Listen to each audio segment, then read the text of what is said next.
कहना है ए बच्ची हरिया का है और बलमा का है कवन बलमा वही जो तू गले के भाग रही है और बलमा कदर न जाने बाली रे उमरिया के बलमा कदर न जाने बाली रे उमरिया के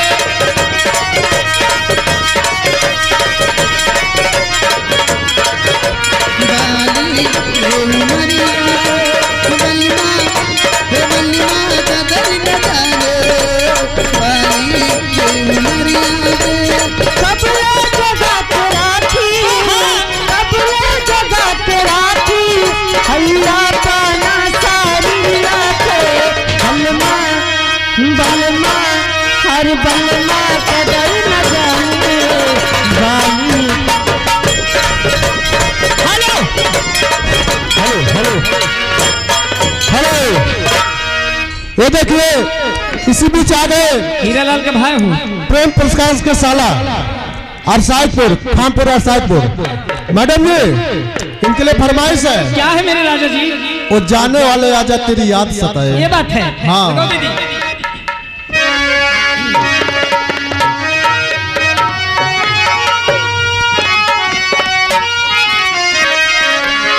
चला भिया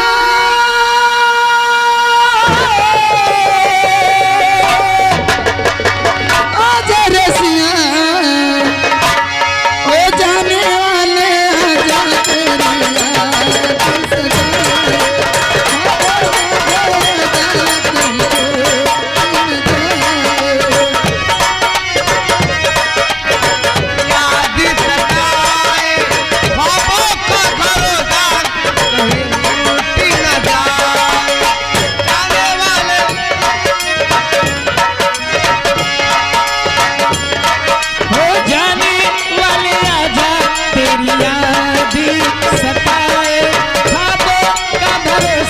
कहीं टूट न जाए।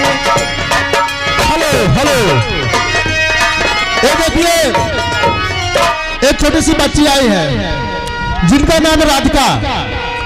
राधिका एक नन्ही की बच्ची से की तरफ से 10 रुपए का इनाम है लेकिन कहना है इनका बोलो नया नया ड्राइवर। हेलो हेलो जी हाँ इसी बीच में आगे हेलो जी हाँ इसी बीच में आगे ये बाबू विक्रम सिंह ये भवानीपुर के निवासी हैं। इनकी तरफ से 101 रुपए का पुरस्कार आया है। पार्टी बाबू जी को लाख लाख धन्यवाद देती है मैडम। लेकिन कहना है सजनवा सजनवा जनवा दे दा सजनवा। हाँ लेकिन पहले सुन ले पहले सजना वाला हो जाए हो सजनवा सजनवा अरे सजनवा सजनवा सजनवा आई के ले जा मोर गवना सजनवा आई के ले जा मोर गवना सजनवा।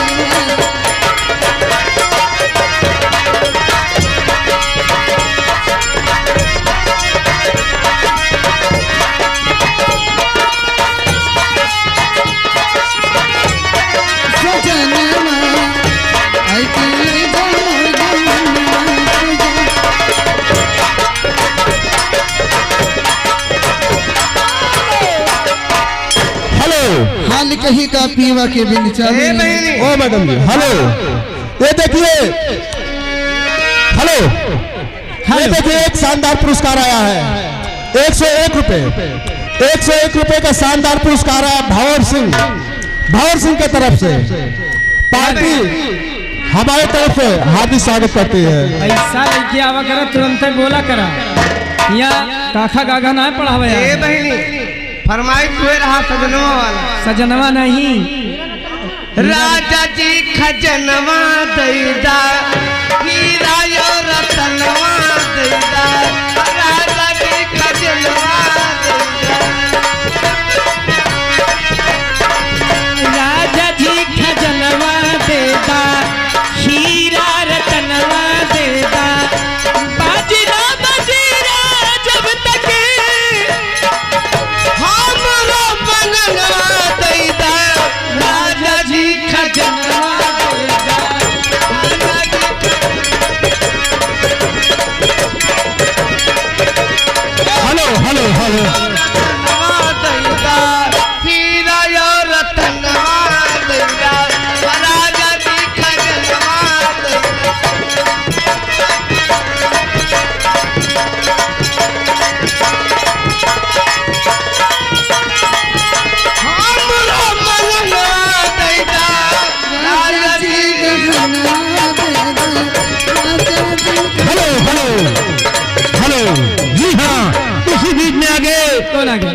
दास के साला जी, ये बड़े भाई साहब की तरफ से 51 रुपए का पुरस्कार आया है। पार्टी भैया को लाख लाख धन्यवाद देती है। लेकिन निर्गुण सुना दो मैडम, निर्गुण। इससे पहले फरमाइश आई थी भजन का नाम है।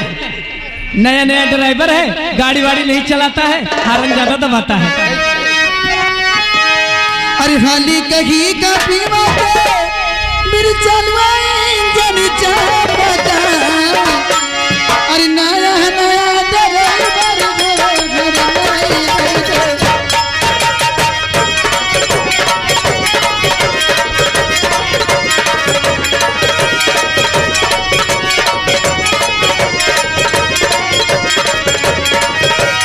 खाली कहीं का पियावा के बिन चलवाई जन चाहता। खाली कहीं का पियावा के बिन चलवाई जन चाहता। नया नया ड्राइवर हावे हर नया भई भई दापता। नया नया ड्राइवर